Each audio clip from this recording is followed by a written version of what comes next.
हर बार मेरे सामने आती रही हो तुम, हर बार तुमसे मिलकर बिछड़ता रहा हूँ मैं।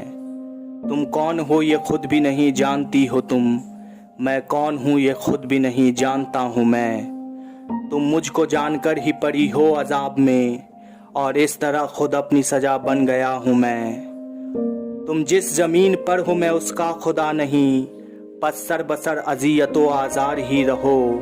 बेजार हो गई हो बहुत जिंदगी से तुम, जब बस में कुछ नहीं तो फिर बेजार ही रहो।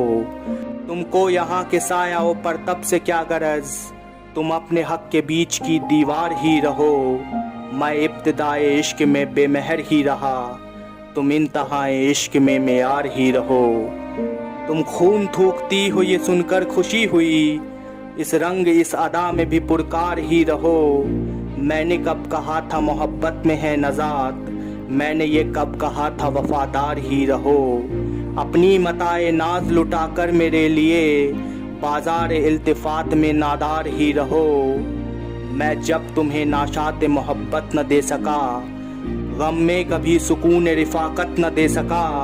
जब मेरे सब चरागे तमन्ना हवा के हैं, जब मेरे सारे ख्वाब किसी बेवफा के हैं, फिर मुझको चाहने का तुम्हें कोई हक नहीं, तन्हा कराहने का तुम्हें कोई हक नहीं।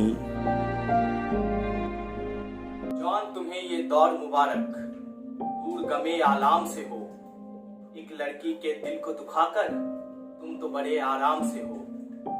एक महकती अंगड़ाई के मुस्तकबिल का खून किया, तुमने उसका दिल रखा या उसके दिल का खून किया।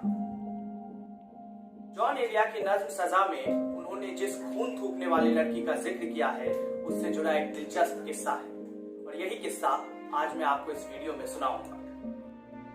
दरअसल जॉन की भतीजी का निकाह था, वहीं पे जॉन गए और उस दौरान इस्लामिया कॉलेज की एक छात्रा लगातार जॉन एलिया को देख रही थी। जॉन को ये भागते हुए जरा भी देर नहीं लगी कि वो लड़की उनकी तरफ अट्रैक्टेड है। जॉन शायर मिजाज आदमी थे, इसलिए दिल रखने के लिए उस लड़की की तरफ वो भी देखने लगी। कुछ समय बाद वो लड़की जॉन को लगातार खत लिखने लगी और अपने प्रेम का इजहार किया। जॉन को हालांकि उस लड़की से मोहब्बत नहीं थी, लेकिन फिर भी जॉन उसके खतों का जवाब दिया करते थे।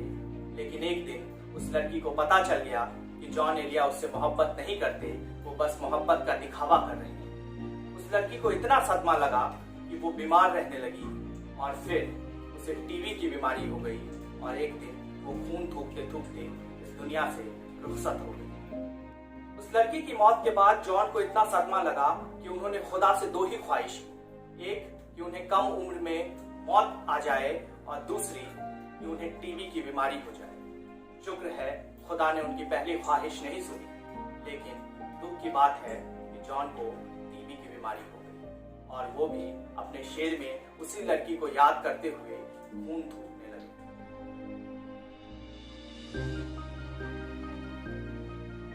जॉन से जुड़ा हुआ एक और किस्सा है। जब जॉन हिंदुस्तान से पाकिस्तान गए तो उसके बाद वो कई मुशायरों में हिंदुस्तान आए, लेकिन 1978 का मुशायरा वो पहला मुशायरा था जब वो पहली दफा अपने जन्म स्थान अमरोहा आए। इससे जुड़ा हुआ एक दिलचस्प किस्सा है। जब उस मुशायरे में वो पढ़ने के लिए आने वाले थे, तो उस मुशायरे का जो संचालन कर रहे थे, उन्होंने जॉन का परिचय कराते हुए कहा कि अब हमारे बीच पाकिस्तान के बड़े शायर अपना कलाम पेश करने आ रहे हैं। जॉन जब माइक पर अपना कलाम पेश करने आए तो वो जोर जोर से किसी बच्चे की तरह रोने लगे, मानो किसी बच्चे को उसकी माँ से जुदा कर दिया गया। और जॉन ने उस महफिल में अपनी दर्द को बयां करने वाली गजल पढ़ी। हम आंधियों के बन में किसी कारवां के थे, जाने कहाँ से आए हैं जाने कहाँ के थे। मिलकर तपाक से न हमें कीजिए उदास, खातिर न कीजिए कभी हम भी यहाँ के थे। क्या पूछते हो नामो निशाने मुसाफिरों, हिंदुस्तान में आए हैं हिंदुस्तान के थे। हिंदुस्तान में आए हैं हिंदुस्तान के थे, हिंदुस्तान में आए हैं हिंदुस्तान के थे।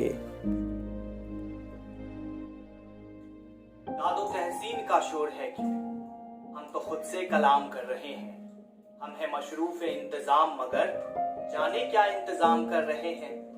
है बेचारगी का आलम ये, जो मिले उसको सलाम कर रहे हैं।